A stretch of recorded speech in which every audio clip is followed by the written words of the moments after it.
Use करने के लिए आपको रेड हैट ही क्यों चूज करना चाहिए, RHEL ही क्यों चूज करना चाहिए। RHEL का मतलब होता है रेड हैट एंटरप्राइज लिनक्स। तो ये एक लिनक्स ऑपरेटिंग सिस्टम है जो कि रेड हैट कंपनी ने बनाया है, डिजाइन किया है, डेवलप किया है। ठीक है। तो अब इसमें हम सबसे पहले तो डिस्ट्रीब्यूशंस के बारे में बात करेंगे और फिर हम ये जानेंगे कि हमें रेड हैट ही क्यों सीखना चाहिए। ठीक है, ऐसे क्या रीजन है, उसके ऐसे क्या बेनिफिट्स हैं कि आप रेड हैट की तरफ जा सकते हैं। ठीक है, चलिए शुरू करते हैं। रेड हैट डिस्ट्रीब्यूशंस के बारे में बात करता हूँ कि डिस्ट्रीब्यूशन क्या होते हैं। अगर हम डिस्ट्रीब्यूशन की बात करें तो डिस्ट्रीब्यूशन एक स्पेसिफिक वर्जन होता है आपके लिनक्स ऑपरेटिंग सिस्टम का। ठीक है। तो लिनक्स में क्या है कि अलग अलग वर्किंग के लिए, अलग अलग टास्क के लिए अलग अलग डिस्ट्रीब्यूशंस या अलग अलग वर्जन्स क्रिएट किए गए हैं। और ये सब वर्जन्स क्रिएट, ये जो वर्जन्स है इनका क्रिएशन पॉसिबल क्यों हुआ। इनका क्रिएशन पॉसिबल हुआ क्योंकि आपके लिनक्स जो है वो एक ओपन सोर्स ऑपरेटिंग सिस्टम है। ठीक है। तो अगर ओपन सोर्स के बारे में हम बात करें तो जैसा कि हमने पिछले वीडियो में भी बात किया था कि ओपन सोर्स क्या होता है, तो ओपन सोर्स के साथ आपको कुछ फ्रीडम्स मिल जाती हैं। वो फ्रीडम्स क्या है? सबसे पहली फ्रीडम आपको जो मिलती है वो ये है कि आप ये समझ सकते हैं कि वो जो प्रोग्राम है, वो जो ऑपरेटिंग सिस्टम है जो कि ओपन सोर्स है, वो किस तरह से काम करता है। दूसरा, आपको ये फ्रीडम मिलता है कि आप क्या कर सकते हैं, उस प्रोग्राम को, उस ऑपरेटिंग सिस्टम को मॉडिफाई कर सकते हैं अपनी रिक्वायरमेंट के हिसाब से। ठीक है।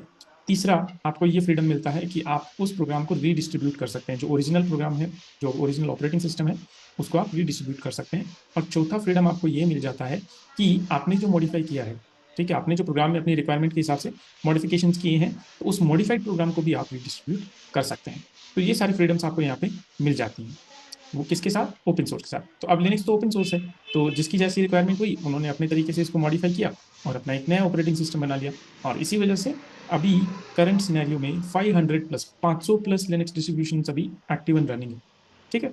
और सभी लिनक्स डिस्ट्रीब्यूशन का अपना अपना एक स्पेसिफिक पर्पस है। जैसे आप एंटरप्राइज के लिए जाते हैं तो आपको सेंटोस या फिर रेड हैट यूज करने मिलेगा।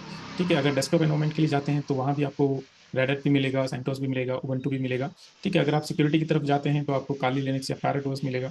ठीक है। तो इस तरह से अलग अलग रीजन के लिए अलग अलग लिनक्स डिस्ट्रीब्यूशन क्रिएट किए गए हैं। ठीक है। तो ये तो बात हुई हमारी अलग अलग लिनक्स डिस्ट्रीब्यूशन की। और अगर हम कुछ पॉपुलर लिनक्स डिस्ट्रीब्यूशन की बात करें तो हमारे पास यहाँ पे उबंटू आ जाता है, फेडोरा आ जाता है, डेबियन आ जाता है, ओरेकल आ जाता है, रेड हैट आ जाता है, सेंटोस आ जाता है। ठीक है। फिर आपका काली लिनक्स आ जाता है, पैरेट ओएस आ जाता है। इस तरह से ये बहुत ही पॉपुलर लिनक्स डिस्ट्रीब्यूशन है। ठीक है। अब नेक्स्ट हम बात करते हैं कि ठीक है, बहुत सारे लिनक्स डिस्ट्रीब्यूशन हैं और आप एक नए यूजर हैं तो आपको रेड हैट के लिए क्यों जाना चाहिए। आप एक प्रोफेशनल हैं तो आपको रेड हैट के लिए क्यों जाना चाहिए। ठीक है। तो चलिए बात करते हैं कि आपको रेड हैट के लिए क्यों जाना चाहिए। तो पहला रीजन आपका रेड हैट पे जाने का ये है कि इसकी स्टेबिलिटी और रिलायबिलिटी। रेड हैट जो है वो अपनी स्टेबिलिटी के लिए बहुत ही ज़्यादा पॉपुलर है। लिनक्स जो रेड हैट एंटरप्राइज लिनक्स है, ठीक है, और अगर इसमें भी हम लेटेस्ट वर्जन 9 की बात करें तो ये बहुत ही स्टेबल एक वर्जन है। ठीक है। ये आपका क्रैश नहीं होगा, आपका लैग नहीं करेगा। ठीक है। तो ये बहुत ही स्टेबल है और एक रिलायबल डिस्ट्रीब्यूशन है। दूसरा, अगर हम इसकी बात करें तो इसकी सिक्योरिटी के बारे में आप बात कर सकते हैं कि जो आपका रेड हैट एंटरप्राइज लिनक्स है वो सिक्योरिटी पर्सपेक्टिव से भी बहुत ही ज़्यादा स्ट्रॉन्ग है। ठीक है। इसमें बहुत सारे सिक्योरिटी फीचर्स आपको प्रोवाइड किए गए हैं जिसकी हेल्प से आप वल्नरेबिलिटी से बच सकते हैं। प्लस दूसरा, आप अपने डेटा को प्रोटेक्ट भी कर सकते हैं। मतलब एक high level of security features आपको यहाँ पे प्रोवाइड किए जाते हैं। ठीक है। तीसरा, अगर हम बात करें कॉम्प्रिहेंसिव सपोर्ट की, तो अगर हम कॉम्प्रिहेंसिव सपोर्ट की बात करें तो रेडिट का जो कम्युनिटी नेटवर्क है वो बहुत ही स्ट्रांग है और बहुत ही वास्ट है। ठीक है। और इसमें क्या होगा, आपको यहाँ पे टाइमली अपडेट्स भी देखने को मिलेंगे। ठीक है। रेगुलर अपडेट्स आपको लिनक्स में देखने को मिलेंगे और एक्सपर्ट असिस्टेंस भी आपको यहाँ पे बहुत अच्छी तरीके से देखने को मिलेगी। ठीक है। तो एक तरीके से कहीं भी कभी भी कोई भी प्रॉब्लम हुआ तो आपको हमेशा एक गाइडेंस मिल जाएगी, एक असिस्टेंस मिल जाएगी, यानी सपोर्ट मिल जाएगा। उसके बाद चौथा रीजन है इनोवेशन एट इट्स कोर। तो अब इसका क्या मतलब है? इसका ये मतलब है कि रेडिट ऑर्गेनाइजेशन जो है वो हमेशा यही ट्राई करता है कि उनकी जो यूजर्स हैं उनको latest and most advanced features मिले। ठीक है। वो आप बात कर सकते हैं सिक्योरिटी की क्राइटेरिया में, बात कर सकते हैं कि जैसे most advance security features and most advance जो लेटेस्ट अपकमिंग फीचर्स जो भी हैं वो टेक्नोलॉजी से रिलेटेड हो सकते हैं, वो एफिशिएंसी से रिलेटेड हो सकते हैं। ठीक है। तो वो सब क्या है, वो आपको यहाँ पे मिलेंगे। ठीक है। उसके बाद आता है वर्सेटाइल एप्लीकेशन। अब अगर रेडिट की अगर हम बात करें तो रेडिट में आप डेस्कटॉप एनवायरनमेंट के लिए जा सकते हैं। ठीक है। रेडिट में आप नॉर्मल बेसिक वेब सर्वर के लिए जा सकते हैं। इसमें आप फाइल एंड प्रिंट सर्वर के लिए जा सकते हैं। इसमें आप एक फुल फ्लैश सर्वर के लिए भी जा सकते हैं।